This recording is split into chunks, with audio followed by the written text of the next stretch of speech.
So for first time as a small channel, my video finally went viral.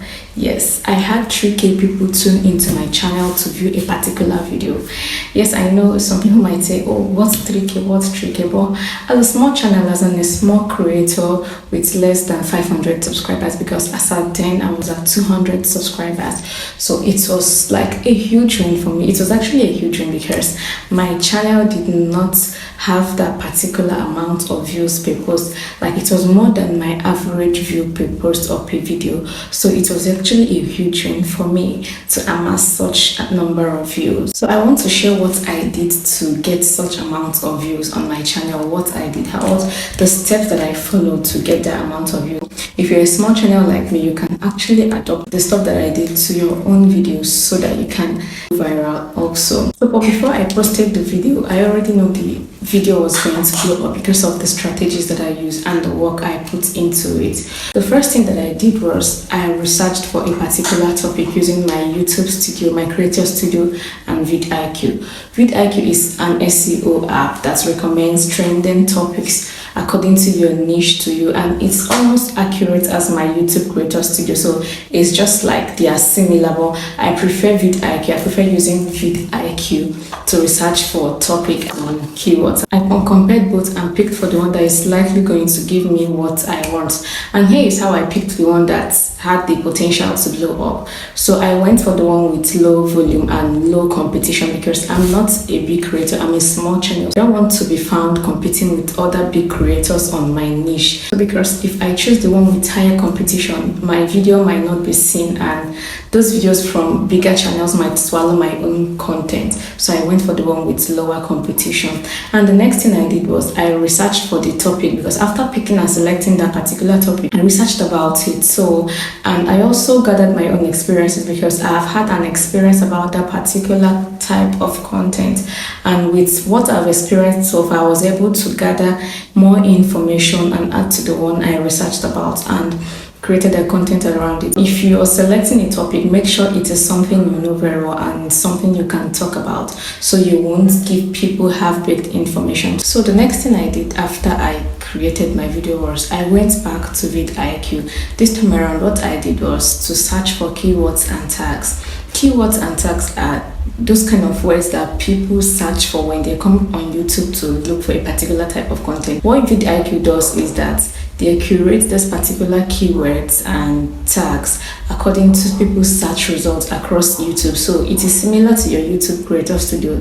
I equally went there and arranged keywords. Like I picked some words,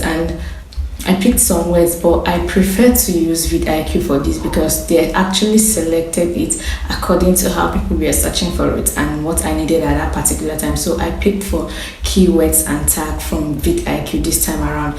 And you know, when you're writing your description, you need to insert this keywords and tag and you need to spread them. Okay, so but the amazing part is that YouTube allows you to put as many keywords as possible. So you have about 5,000 words to write your keywords and your tags. So you need to insert them as many as you want. So this is what I did. I brought so many keywords and tags into my video description and I added it there. The next thing I did was to create hashtags from my keywords. You can add about 15 hashtags according to YouTube. So I created hashtags around it, and please make sure to spell your hashtags correctly so that you don't confuse the algorithm. Okay, so the next thing is that I added the particular content that I made. You can do this by going to your YouTube Creator Studio. You can choose what type of content that particular video is talking about. So me, or you can say that if your content is about how-to tutorial, you can add it there. If it's about lifestyle vlogs and all of that, you can choose that.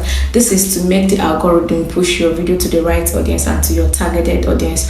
So the next thing I did was I added timestamps and chapters to my video description. So you can even chip in your keywords in your timestamp and in your chapters. Okay, so this is what I did in my description. Then I made a clickable thumbnail. Remember that your thumbnail is what is going to convince people to click into your video if eventually it gets to their timeline or gets recommended by YouTube. So make sure your thumbnail is very eye-catchy so that it can attract people to your page when it eventually gets recommended by YouTube. So that was all I did. And After that, I posted my video, and that was it. Immediately I started getting views, and when I went to my YouTube analytics, it showed me how my viewers watched and how my content was shown to people, and it confirmed that all these things I did was what worked. Okay, so basically I optimize my content very well. So you have to be doing search engine optimization very well, and with the help of vidIQ I was able to optimize my content very well. Okay, so you can actually try them out, or you use your YouTube Creator Studio to optimize your content. This was all I did, and I got the viral video, and my content went viral, and it's still counting up to this moment because people are still searching, people are still looking for that particular type of content to watch and get information from it. So if you're a small channel or a growing channel, I recommend you follow through this process that I followed and watch how your video is going to move up and go higher than what it used to be before. Okay, so this is the end of the video, and if you found this content valuable or you found this video valuable, please, I would like you to follow my channel and please turn on the bell notification so you can get I post content like this and many more that I will post in the future. And also, please don't forget to like this video, and if you have more options for new creators to make their content go viral and get a targeted audience, you can drop them in the comment section. Okay, so thank you for watching this video. I appreciate that, and see you in my next video. Bye.